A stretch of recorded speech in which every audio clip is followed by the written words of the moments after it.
Merhaba arkadaşlar. Bu videomuzda size bu motifin yapılışını göstermeye çalışacağım. Bu motiften iki tane daha iğne örüp daha sonra bunu bir çanta modeline çevireceğiz. Yani çantada kullanacağımız motiflerden bir tanesi bu olacak. Küçük bir çanta. Motifimizin yaklaşık kare bir motif. 16 santime 16 santim boyutlarında bir motif işleyeceğiz. Motif büyüklüğüne geleceğiz. Bu motifi ince ipten işliyoruz.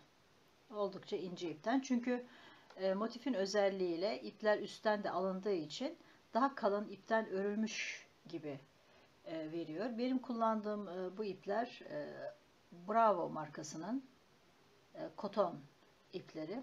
Oldukça ince ipler. Tığ numaramız ise 3 numara tığ kullanıyoruz. Ben renk motifleri olarak 3 renkten yaptım.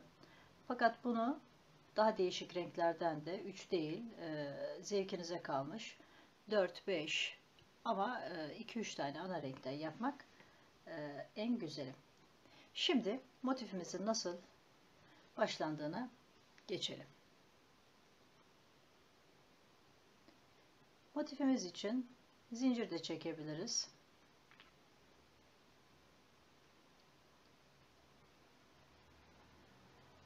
Bir sihirli halkayla başlıyoruz. 3 tane zincir çekiyoruz.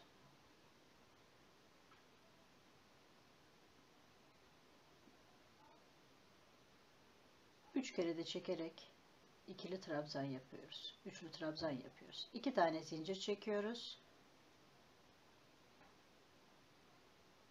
Yine trabzan.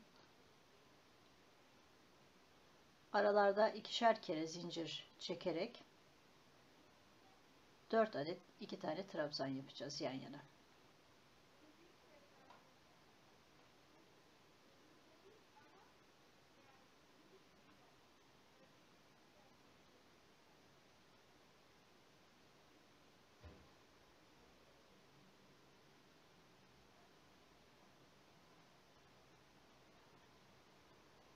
Tekrar 2 zincir çektik.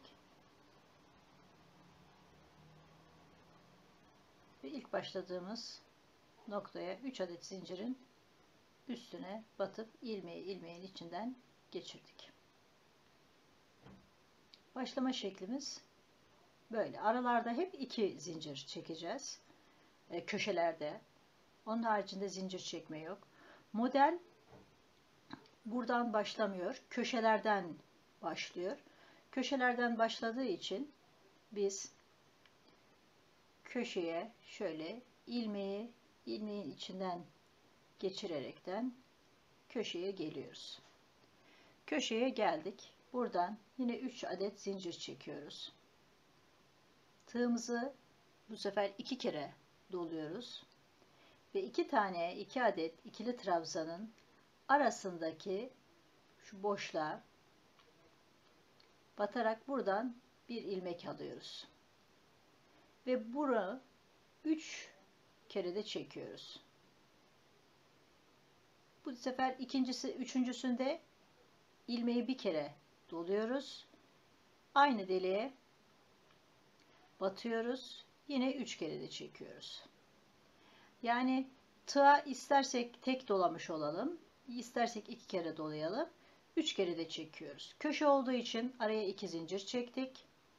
3 adet trabzan yapıyoruz. Bu 3 adet trabzanımızın başlangıç trabzanı bir kere dolayarak yaptığımız trabzan. Aradaki trabzana 2 kere tığa dolayarak yapıyoruz.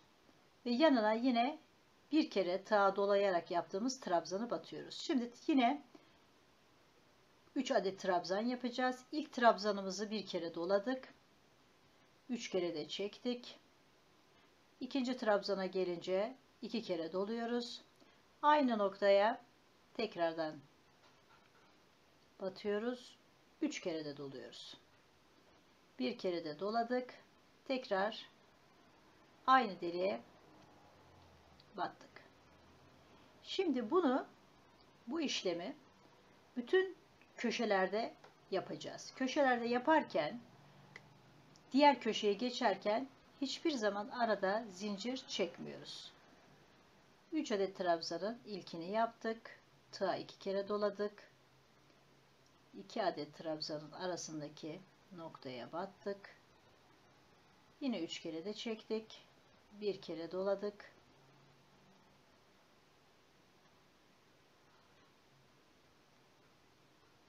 Üç kere de çektik. Köşe olduğu için 2 zincirimizi çektik. Bir dolama yaptık.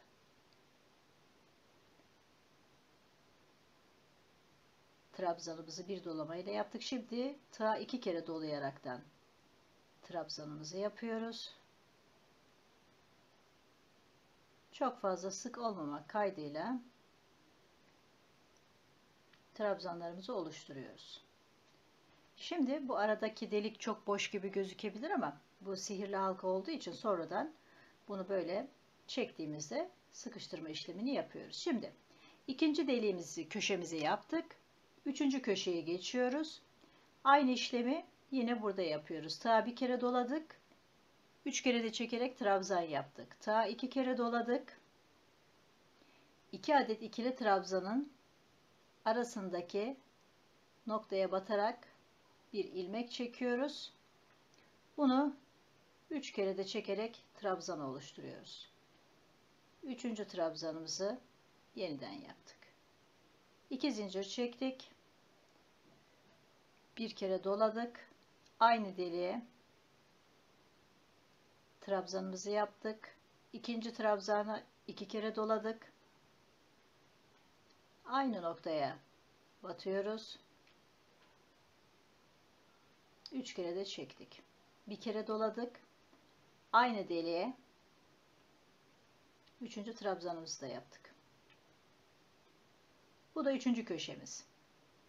Arada zincir yok. Sadece köşelerde birer ikişer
Evet, beyazdan sonra mavi sıramızı da yaptık.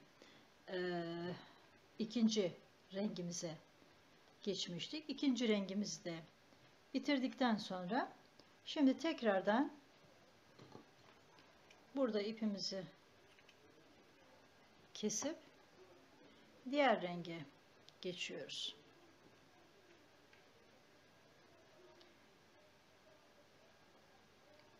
Motifimiz köşelerde modele başlıyordu. Mavi ile turkuazla buraya kadar geldik. İlmeği içinden geçiriyoruz. Diğer rengimize geçiyoruz. Yine köşede 3 tane zincir çekip tığı 2 kere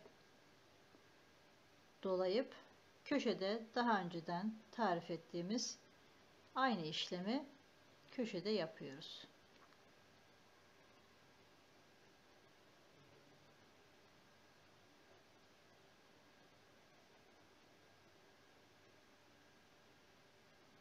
Renk geçişlerinde arkada oluşan 2 ipi bir arada tutup onu da ilmeklerin arasından geçirerek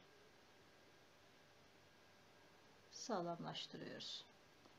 Tekrar tığı 2 kere doladık. Köşeye geçtik.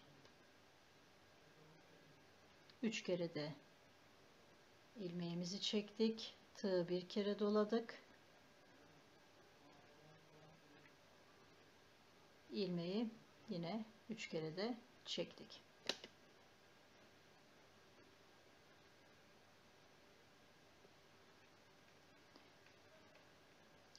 Yine aralarda zincir yok. Tığı 1 kere doladık. Boşluğa battık. 3 kere de çektik. Orta trabzan için tığı 2 kere doluyoruz. Alttaki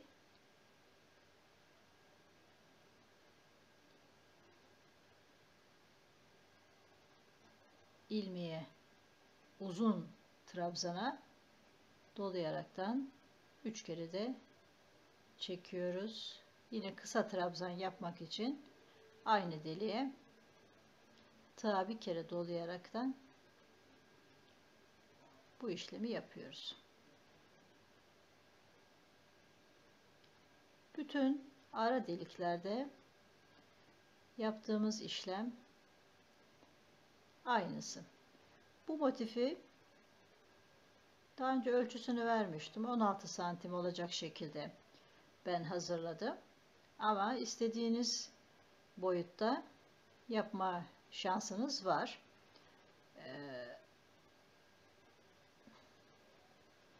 İstediğiniz kadar renk değişikliği yapma şansınız var. İsterseniz her sırada renk değişikliği yapın. İsterseniz birkaç sırada 1 veya 2 renk değişikliği. O tamamen sizin yapacağınız işe ve motifi nerede kullanacağınıza bağlı. Biz şimdi bu motifleri yapıyoruz. Bu motifleri ileride çanta yapımında kullanacağız. Şimdi bunu bütün sıra boyunca bu motif büyüklüğüne gelinceye kadar yapmaya devam ediyoruz.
Evet, motifimizi